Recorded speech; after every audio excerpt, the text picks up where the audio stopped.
Good Wednesday morning, and welcome to Ice Age TV, the internal combustion engine age YouTube channel that talks about all my cars and trucks, SUVs, the motorcycles, the camper, the Kiefer dog. Oh my goodness gracious. Wow, what a beautiful Wednesday morning. And I had to kind of stop and think for a second. Is it Wednesday because of the holiday? Yes. Man, thought, wow. Is today Tuesday? No, it's Wednesday because the holiday throws you all off. I'm sure some of you had that as well. I've done that before. I've announced the wrong day. Somebody on the channel reaches out like, hey man, you're on the wrong day. But as always, good Wednesday morning to all those that tune in to listen to my channel as I yap away, and we figure a word of the day as we progress over to the shop on this morning where it's cool. It's no real humidity. It's chilly, and in fact, that's even made me to start thinking and realizing that the happy days in my camper are limited on the enjoyment of me living in the camper if I can't figure out how to keep that camper warm, and that's a whole other challenge. If you watch my channel, you'll know that I made a video late yesterday about my camper and how I'm going to heat this camper, and if you're a camping person, you'll know that you start running your camper with propane all the time, that's going to be extremely expensive. And I'm not going to do that. It wouldn't make any sense to be spending $1,000 a month to live out here in the camper burning through propane. So what you do is you get electric heaters. And, well, the phone's giving me problems. So I've brought an electric heater out here that came from inside my house. And it works flawlessly on keeping the main area of the camper nice and warm besides the back toy hauler area. So if you kind of know my channel, I bought this toy hauler camper, and so right now that heater there really does a great job of heating the area. And I just closed the back area here for the toy hauler area, and the door separates the cold, but it gets very cold back here. So I bought another little heater yesterday at Tractor Supply that's basically half the size of that heater there, and I plugged it in and I ran both of them just to see if my theory will work. But sure enough, inside the both of those heaters turned off. And so now this is where the big debate comes. Now, and I really do appreciate Buck. Hey Buck, hope you're doing well this morning. Buck reached out to me on the comments yesterday. He really appreciated me dedicating the channel that yesterday for the sickness in our country that we have. If you watch my channel, and you know, talking about him, and hopefully those that watch my channel will contribute. I'm definitely going to contribute to that fund, and for those out there that watch my channel, I think a lot enjoyed that, and so point is, he reached out and gave me a good idea. I gotta get the dogs here in the barn as we progress another day, and I try to give you content of a word of the day. And so here you go, pups. So good old Keith. No, yesterday you got up here, and that was kind of a mistake. No, stop it. So yes. So I want to go back to the camper before I get into much more. So yesterday, the breaker went off in the camper. Yeah, the breaker. So for those here that watch my channel, the breaker, I have two main breakers in this the shop, main panels. So in here, the plugs that are connected to that camper are in this power panel right here. But I have whole nother power panel over here in another part of the shop. And so what's really weird is the camper didn't turn off. So like when I run my two air conditioning units on this camper, you need to have a 30 amp service. I'm not on 30 amp. I'm coming out of my shop on 20 amp. And so what's weird is when those two heaters went off, the power was still on the trailer.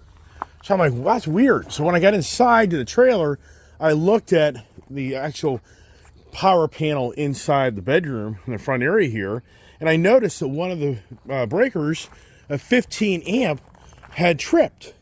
So as soon as I turned it back on, both of the power supply came back on to the two receptacles that I'm plugged into. So the receptacles in the trailer apparently are on 15 amp service. Now, one thing I have not done yet is, I'm assuming that all these receptacles are tied in to the same breaker, but I could be wrong. But inside the camper, I'm limited to where I can plug things in, so I'd assume that's what it is.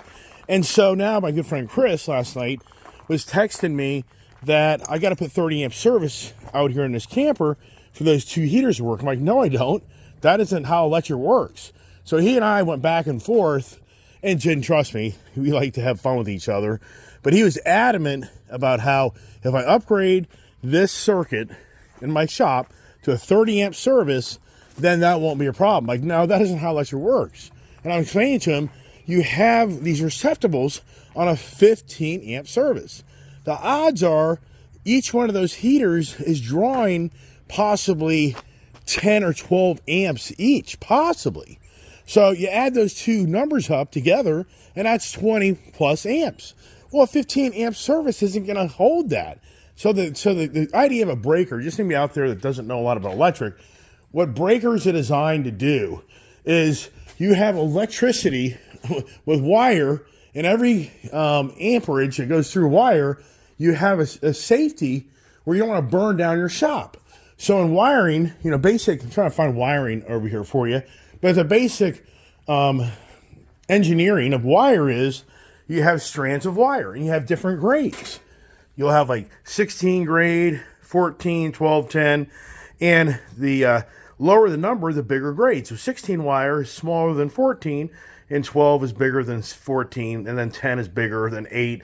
And so the way breakers are set up on loads is you only use certain amount of wire strand, gauge wire, for a breaker. So the odds are in that trailer they used probably 14 gauge wiring, or maybe 16 wiring, that to protect that camper from burning down, and they put that wire on a 15 amp breaker, because if they put it on 20 amp, it's going to make that wire too hot where it could possibly burn down the trailer.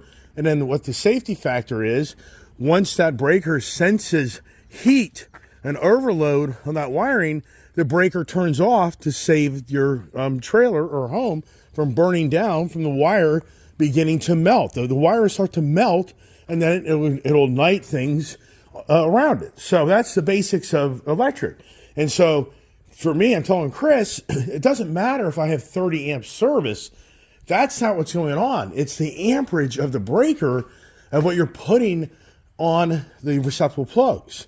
So how do I overcome that? And Buck, I think, made a good point. He said, now, if you were to run like a 12 gauge electrical cord into your trailer, you could run that back heater off that. I don't disagree. I could have another power cord out here, heavy duty power cord like this here, and then run that up into the trailer without having to run it through whatever I can run it through, so the cold air couldn't get too much into the trailer. And then I could have that separate heater in the back, and then that would solve my winter challenges, because that's the challenge right now for me to continue to live in this camper through the winter months. I need to have those heaters working. And so there's good old Kiefer eating something now, the old eat the grass. All right, so people are like, all right, Mr. Iceman, you know what? We're done with that. You know what's going on here? Look here. Where is Mr. Don? The Ford pickup truck that he gave me is gone. The Honda 450R, it's gone. Another bottle of frickin' vodka is been drank. This guy comes across as some retiree guy. Anybody out there sees Don with a Ford truck and a Honda 450 in the back of it, please reach out to the police and let me know, because I want my truck back, Don. I mean, this drinking thing, I'm getting very concerned about his drinking habits. But, he comes across a nice guy, but come to find out the locals up where he lives are starting to kind of give me a little heads up. I want to put my General Lee hat on so it kind of matches the theme of my shirt. And that mirror is awful dirty, isn't it? I really need to have a cleaner mirror. So, yeah, so anybody sees Don on the run. But, the locals tell me he comes across as this retired guy, but also he apparently is like the handyman in the neighborhood.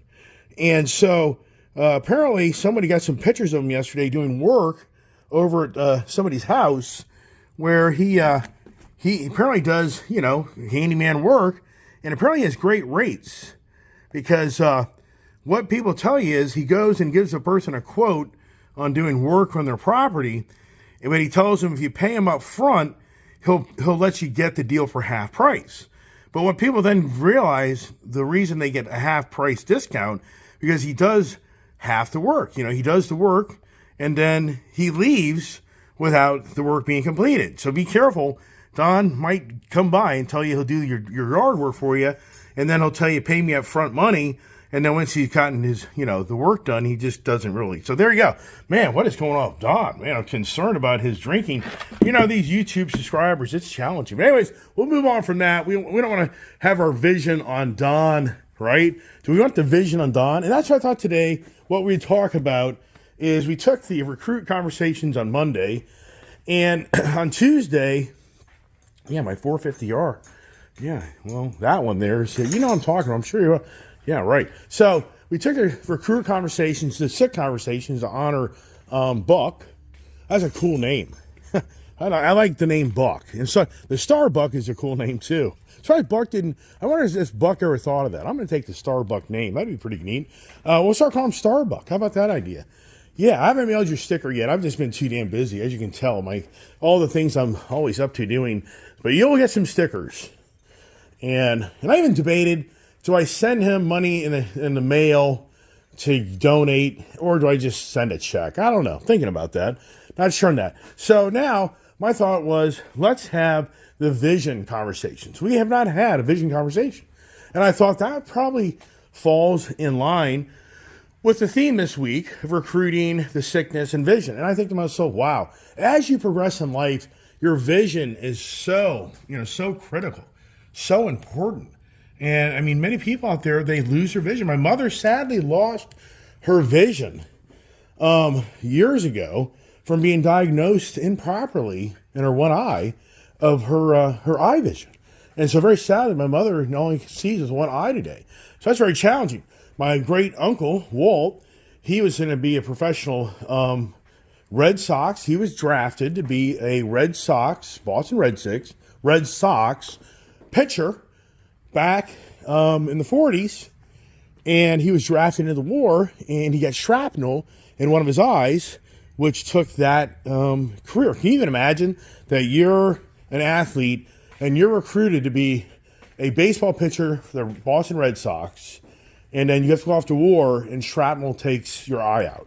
Can you even imagine? Just like Buck, who was sharing yesterday on our channel about how he was healthy as an ox 5 years ago, and then this muscular dystrophy started to overtake, his limbs, and even for him, he's still trying to figure out, what happened, and it's extremely challenging. But I'm so happy to hear that he's an individual that's, he's going to put everything he has in it to make it all work. He's not a quitter. He's going to make it all work. He's a vision. And that's what I'm talking about here is, for us individuals, your vision. Who hasn't had a, cataract surgery? Who hasn't had a detached retina or a ruptured retina? I talked about that a while back.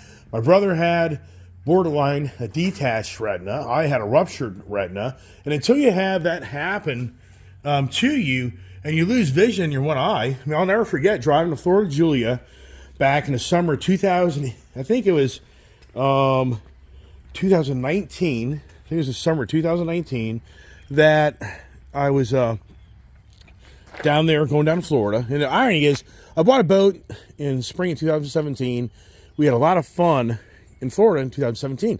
2018 was just a fiasco. We were down there in Florida, and the boating season was over for the most part because my brother had basically a broken, eyeball just about. They had to wrap his eyeball in a belt. Have you ever heard the stories of people having eye injuries, detached retinas, all that other stuff? It's brutal, man. That stuff is brutal. My brother had to lay down on his face.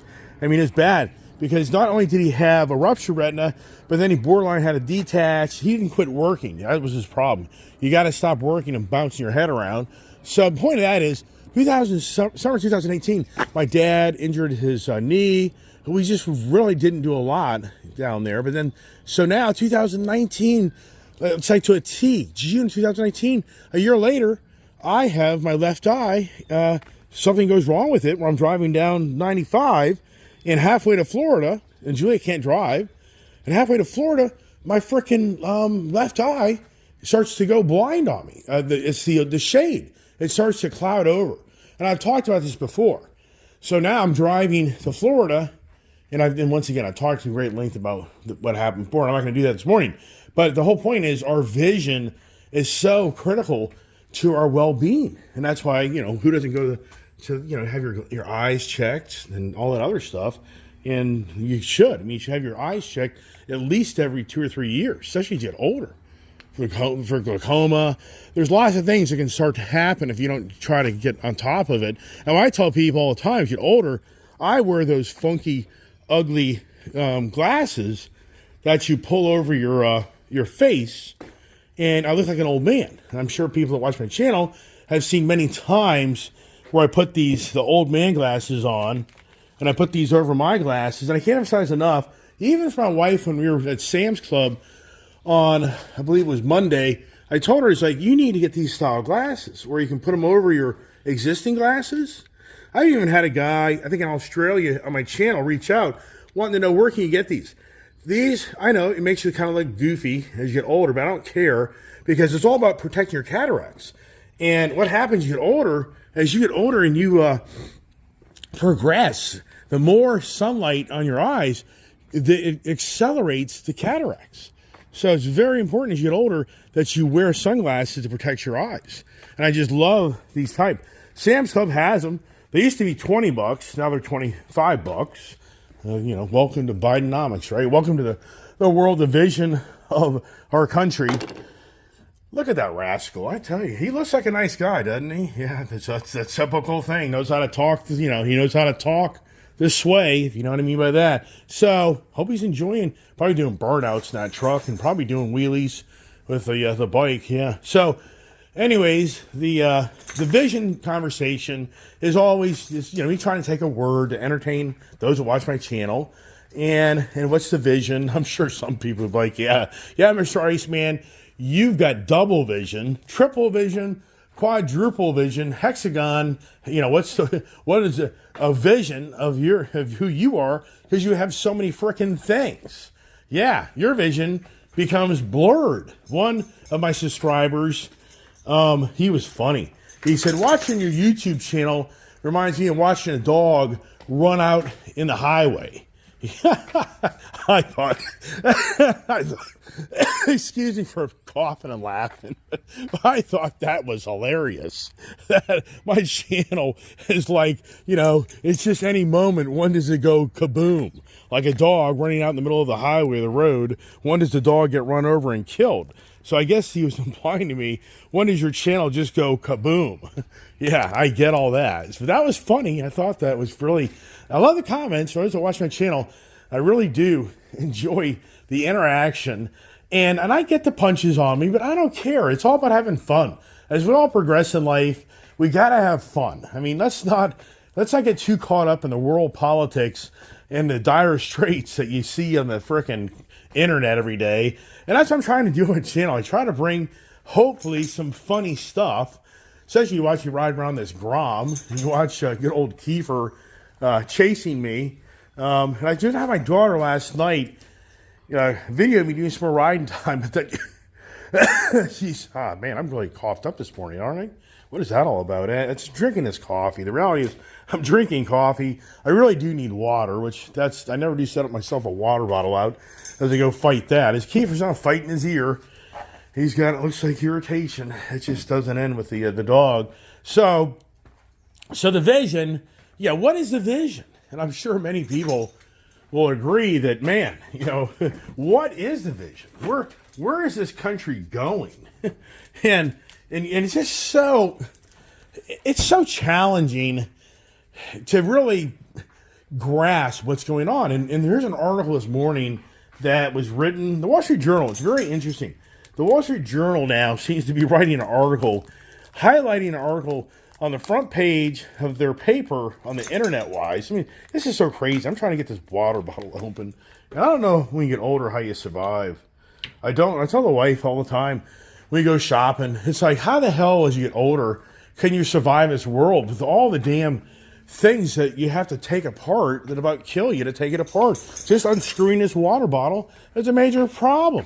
Can you imagine a guy like Buck that has the challenges of his physical capabilities? I can't even imagine. You're trying to open a bottle up or a can. So here we go. We get water. Let's look at the scenery with the Kiever dog as we walk around here. And so the vision of the Wall Street Journal teams here lately is to be highlighting that everything is really better than you realize it is. That's the underlying message on the Wall Street Journal's articles, because now what it's saying is that anybody saying that this administration has let in 50 million illegals, that's totally false. What they're saying is it's more like 8 or 9 million. It's saying the net amount they get in, meaning some have come in, a lot have been pushed out. Who the heck knows? But the conversation on this Wall Street Journal article is how good it is of the illegal immigration. Yes, this article is really focused on praising on how our country is handling illegal immigration to our advantage to create job opportunities, to create population growth, blah, blah, blah, blah. He doesn't really focus on too much about all the money's being spent to take care of them. But the point is, the vision, it seems here lately on the Wall Street Journal, if you're really listening to me talk in the morning, is they highlight every day now how great this administration is doing such great things for this country, but, you know, it's being twisted by others to make it look like it isn't. Okay, well, to me, it's not like, okay. I mean, I don't know. It just seems to me like the vision of what, so let's just get back to the cars. I know some people here are like, yeah, I don't want to hear all the damn politics. So what was the vision of Harley? I think most people know the vision of Harley from the very, very beginning was to build the best motorcycle you could build back in 03 was it? What was the year? I can't keep track of all the numbers. And then, of course, Indian, I think it was 1901. I just can't keep track of all the official dates of Royal Enfield. I mean, Royal Enfield is probably the biggest motorcycle manufacturer in the world, but we just don't relate with those because they're more of the European, Asian market. It's a whole different market of that motorcycle. Even though the dealerships are growing in this country, a lot of Harley dealers, over there in Baltimore, the Harley dealer has a separate dealership that's a Royal Enfield dealership to be able to sell motorcycles. But once again, what was the vision of Harley and Davidson? Remember, Harley and Davidson were two different people. You know, the guy's name wasn't Harley. It was like Mr. Davidson, I guess Mr. Hurley. And so I know that all would agree that their desire was to build a bicycle into a motorcycle that could be better than others. And then, of course, then it turns into racing. What is the vision of NASCAR? What is the vision of NHRA? It's you get sponsors like Ford or Chevy and Dodge, Toyota, to represent their product that makes their product stand out being better than the others. And we all know that, sadly, Dodge pulled out of NASCAR years ago, which I was kind of disappointed to see that. But I think many people like me, the NASCAR flair, it just isn't what it was. It's become too commercialized, too publicized, too, in some ways, political. I mean, it just, I think a lot of people would agree on my channel that it's unfortunate, but just so much of the sports arena today, it just becomes overwhelming with the advertisers and then the, borderline, the DEI. I mean, it gets kind of heavy and deep on that. But what's the vision? So the vision for you and I, if we want to go race, if we want to race Honda, if we're good enough, if Don in his younger years was Mr. Badass motocross guy, he would be looking for a sponsor that would have a vision of Don winning races with their name all over the bike he runs. And you can see, here's Twin Air. Here you've got Pro Honda, Motor Fuels. Here at the Showa, whatever you want to call it, Dunlop. So all of these manufacturers, Yashimura, they're putting their name on this Honda motorcycle with the assumptions that Ron, the motocross representative for the Honda product on the 450 circuit, is going to win races. And that vision of these companies is that when this guy wins on this motorcycle, Renthal, that this is going to radiate, good stuff. That, hey, they're part of this. That they're the Dunlop tires gave him the traction to enable him to beat the competitor. The Showa suspension outdid the other guy's suspension.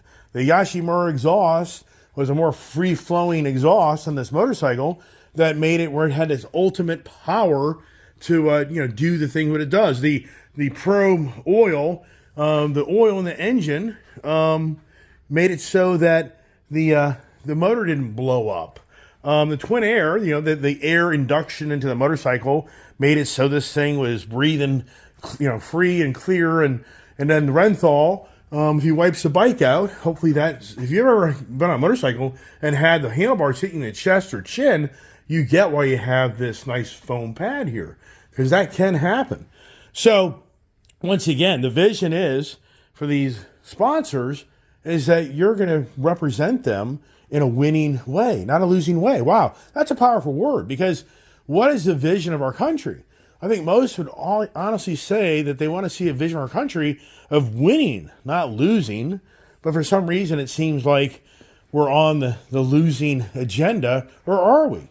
Is it just the media machine feeds so much information that you don't know what the correct information is versus the wrong information? And that's very challenging.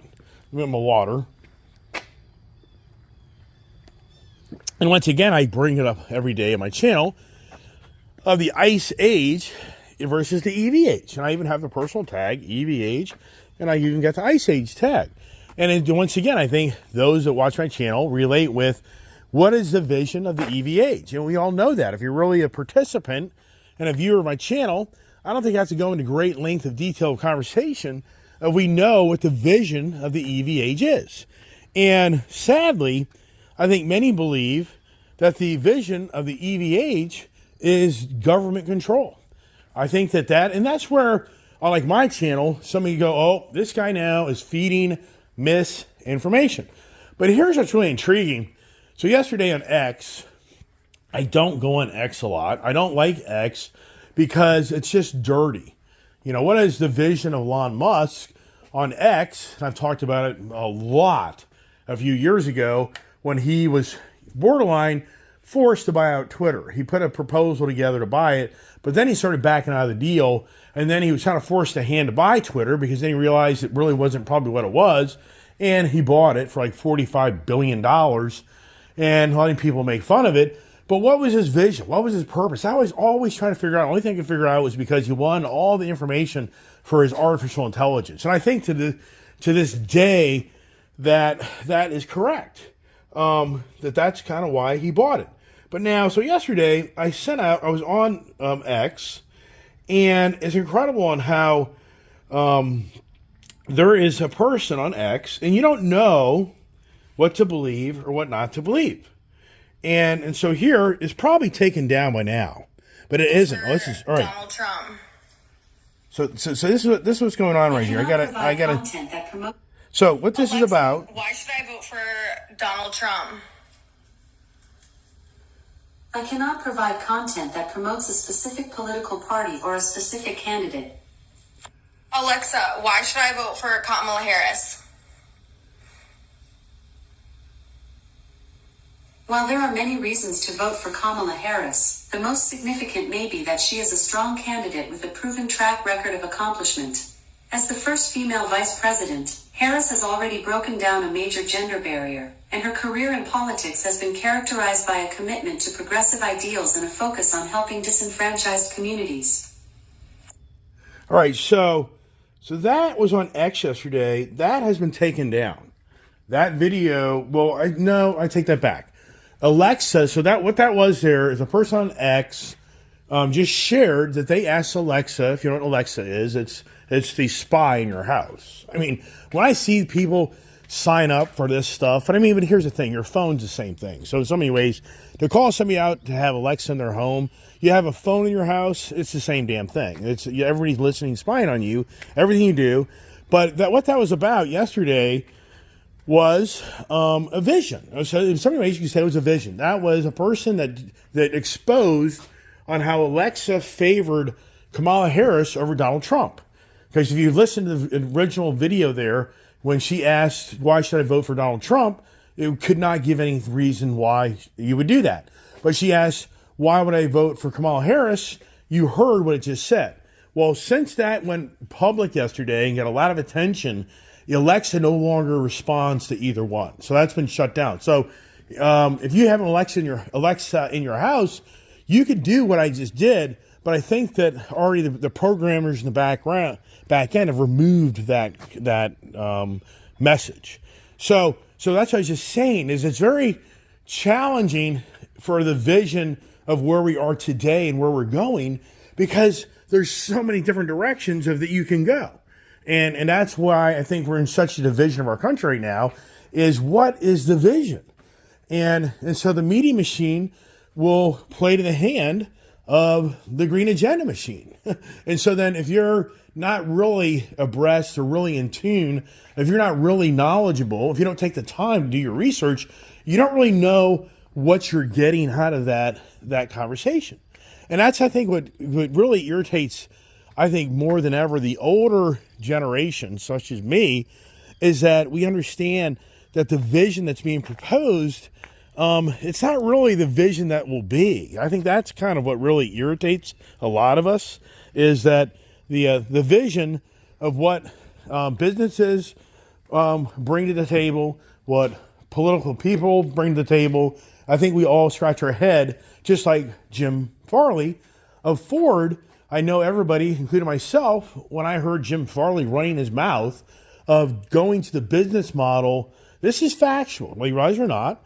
This is a fact. Back during the pandemic in 2021, 2022, Ford was going to go because of disruption of the labor and parts supply. So Ford started to preach to the dealers, and this is facts. This is not misinformation, because I have a personal friend that is that's in with, boy, I tell you what, man, yeah, really, is it the colder weather that's getting me now? Because usually watch my channel, I haven't really had this coughing lately, but today, is it the change of the pollen? I've been seeing pollen alerts. Maybe I'm allergic to pollen more than I realized, because, boy, this past spring, it was bad. People are telling me I'm allergic to my dogs and everything, and I just don't think that's what was going on.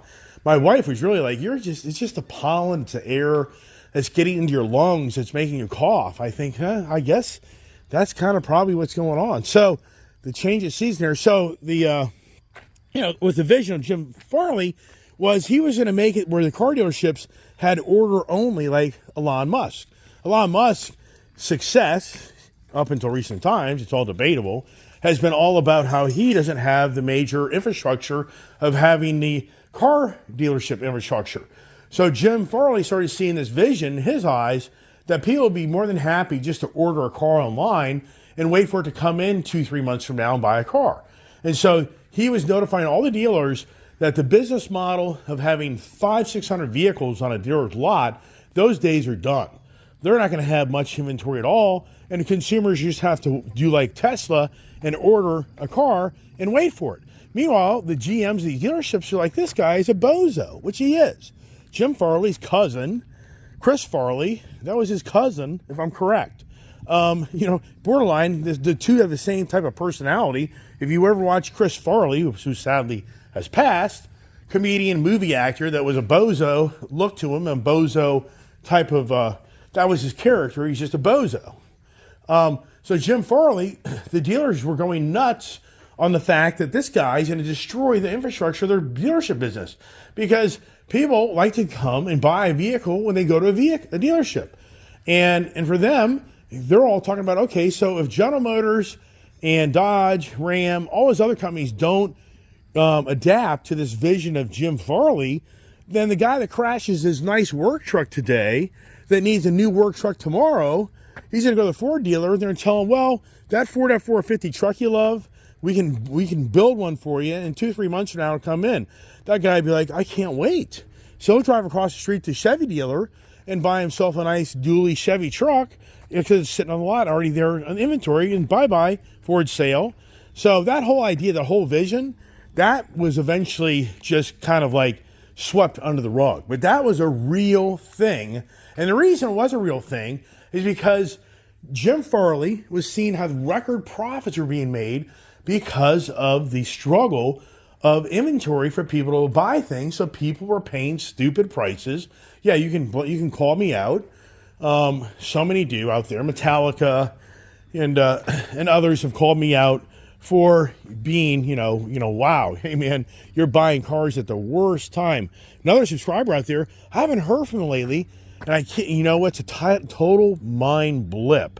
There's another subscriber out there, I cannot think of his name right now, and it's too bad because I haven't heard from him in a long time. But they would call me out for me buying all these expensive cars during that shortage. But it was Jim Farley's, vision and view that this is a great thing, because if people don't have access to something right away and they have to wait and beg for it, they're going to pay a lot of money for it.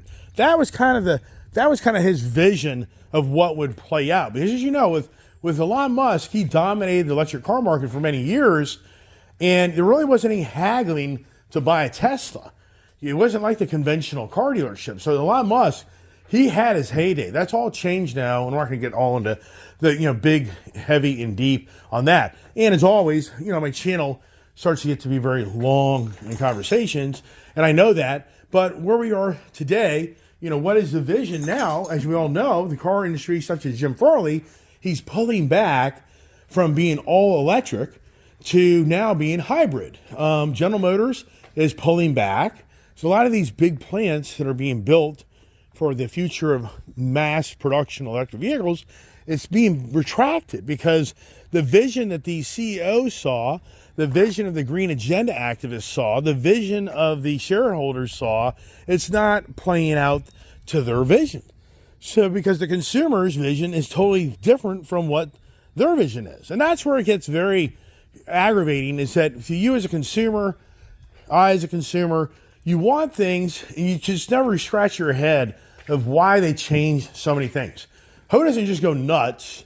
Like, we were at Cabela's the other day getting some goodies down there and gun shopping for my wife. I appreciate the continued support on helping my wife pick out a gun.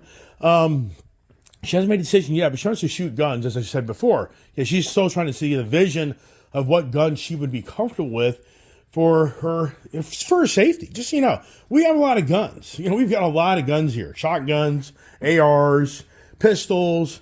I mean, I got a lot of stuff, but I'm not going to show it because I just don't think that's the thing. I don't really get into that. But my wife, her vision is, sadly, this is the fact. Her vision is where this country's going is not comforting for her well-being, for her as a woman. And you know as well as I do, many, many, many, many women are starting to buy guns more than ever because they feel like the vision of where this country's going is not right. It's scary because they feel like they're going to have self-protection for themselves. And once again, somebody could be watching my channel that monitors it and go, well, that remark isn't very good. I'd be like, why isn't that remark very good? Look at the statistics of gun sales. I didn't create that. I'm not the guy that created this conversation. It's the governing bodies of our country have created this conversation. Their vision, as we know, defund the police, lawless cities. It gets heavy and deep, but I think that for most people, the vision is, I'm not so sure about that. And I think I want to be safeguarding myself for my own well-being, because your vision of what you think everything's okay isn't okay. And that's where, once again, the vision creates a division. That's where we are more than ever in so many things around us. Here's something that's very interesting. Nippon Steel is wanting to buy U.S. Steel. And U.S. Steel has been around since like 1901, based out of Pittsburgh. It's one of the bigger steel manufacturers that uses the clay ore to make steel for many, many years. And they're even using scrap metal now to make steel. And they got the Cleveland Cliffs. There's other big U.S. Steel companies, but this company is called U.S. Steel. But Cleveland Cliffs, they wanted to buy out U.S. Steel But then there was kind of a pullback from the government that Cleveland Cliffs then would be like a dominant monopoly of the steel manufacturer in our country. So there was resistance to that. And for Cleveland Cliffs, there was a lot of resistance by the unions, thinking that they don't have as many union members as U.S. Steel does, and he would be more cutthroat. So those talks eventually got pulled off the table. I talked about that last year. Well, now U.S. Steel is being highlighted again because Nippon Steel proposed a buyout of them at like $54 a share.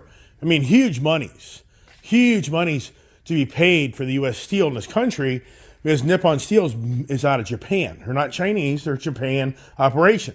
But a lot of the sitting politicians, including Joe Biden and Donald Trump, have resistance to the Japanese buying into the U.S. steel market. They're concerned about the well-being of our country. I'm thinking, wow.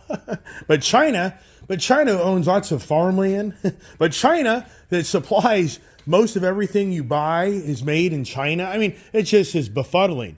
So, and the reason this article is being brought up today is because Kamala Harris was in Pittsburgh chanting, U.S. Steel, and her position is right, the same as Donald Trump and others, that they don't want to see U.S. Steel sell out. Well, the president of U.S. Steel is given the vision of the future of no buyout of not being good. He's saying if the country, the government of our country resists, denies the Nippon Steel deal, then the reality is a lot of people are going to get laid off. The reality is they're leaving Pittsburgh. They're closing one of the original plants in Pittsburgh, and they're going to have to go south and look for more non-union steel workers because they can't compete in the world steel market. It's very challenging. And so the CEO's vision is that if Nippon buys out U.S. Steel, they're coming to the table to update a lot of their steel facilities, the manufacturing side, because a lot of their facilities are outdated and don't meet the guidelines of the government's policies of EPA and Green Agenda. And so Nippon, however you want to pronounce it, they are saying that they will invest heavily into the manufacturing and update these facilities, and that they will not touch the union till 2026, and they're not going to get rid of the union, but of course they're going to have to shave things here and there. So the U.S. Steel president is adamant about how this is a great thing for the U.S. Steel to stay competitive in this country and world markets, and that they should approve this deal. But the sitting government, and even for Donald Trump, he's even voicing he doesn't like the idea of this happening. So, wow. So the vision, and that's the thing, the danger of where we are in today's society, and always has been, is it's the private sector, public sector, government sector, of how it all is such a different vision. And so that's it. I'm going to leave it at that and just kind of not get really heavy and deep on all our stuff, because I started making the video, in a minute and 40 seconds in, it turned off. I had to turn it back on. So, and I thought Vision would be a great song for this video. Double Vision. You ever remember the song, The Foreigner Group? But that's such my era back in the 70s. From drinking so hard that you begin to have double vision. Maybe that's what happened to Don here. Drinking so much, he's seeing double vision. I don't know. So we're going to have to put the alert out on the YouTube channel that Mr. Don, if you find him, definitely take a picture of him and send it to my comments so we can find Don, who's got my pride and joy of what he actually gave me. Wow. Can't believe it. Unbelievable. But anyways, it's all good. I get a kick out of this morning. And for all those who are on my channel, hey, Gail, good morning there. And Brian, for your husband, hope you guys are having a blessed day. And Roger, and Charles, the Hood, and the help desk, and Vinny, and Darren. I mean, there's so many people. Brian K. I mean, I said Roger Fisher, I think. I mean, there's so many YouTubers out there that are regulars on my channel, and anybody out there that don't mention your name, it isn't because I don't want to mention your name. It's a mind blip. I just geez.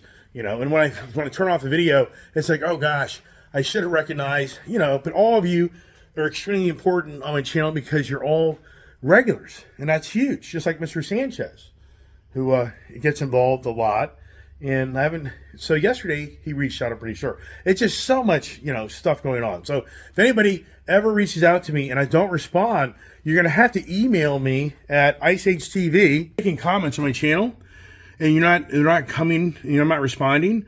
Then you need to email me iceagetvcomments@gmail.com. That way it's off this YouTube platform, and then you can say, hey man, I posted comments and you never responded. I'll be like, I didn't ever see them. Why would I not respond? I love responding to comments, even the negative ones, the positive, negative ones. I hear you. I'm not Mr. Fix-It. I'm not Mr. Genius. That's not what it's all about. So anyways, that channel, God bless and have a beautiful, great day.